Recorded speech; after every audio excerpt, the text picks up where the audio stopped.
Hello everyone, শীতকাল তো চলেই এসেছে। তো কারা কারা এভাবে গরম গরম ম্যাগি খেতে পছন্দ করো শীতকালে? আমার তো জাস্ট দারুণ লাগে।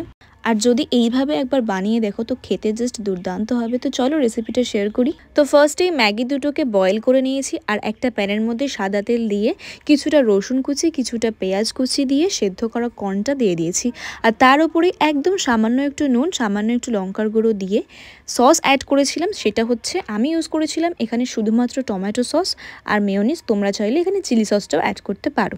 তো তারপরে হালকা একটু নাড়িয়ে চাড়িয়ে নিয়ে দিয়ে দিয়েছিলাম ম্যাগি মশলা।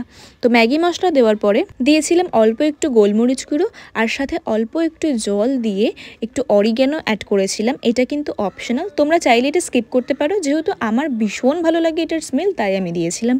অ্যান্ড তারপরে যখন একটা এরকম ক্রিমি ক্রিমি টেক্সচার আসবে তখন ম্যাগিটাকে দিয়ে দিতে হবে এর ওপরেই। তারপরে ম্যাগিটাকে একদম হালকা হাতে এটাকে একটু নাড়িয়ে চাড়িয়ে নিয়ে নিতে হবে। ব্যাস রেডি হয়ে গেল আমাদের গার্লিক কর্ন ম্যাগি। খেতে কিন্তু জাস্ট দারুণ হয়েছিল, ট্রাস্ট মি। তোমরা কিন্তু একবার বানিয়ে দেখতে পারো। তো চলো দেখা হচ্ছে নেক্সট কোনো ভিডিওতে। ভিডিওটা ভালো লাগলে অবশ্যই একটা লাইক করে দিও আর আমার চ্যানেলটাকে সাবস্ক্রাইব করে দিও। খুব ভালো লাগলে একটা কমেন্ট করে দিও। বাই।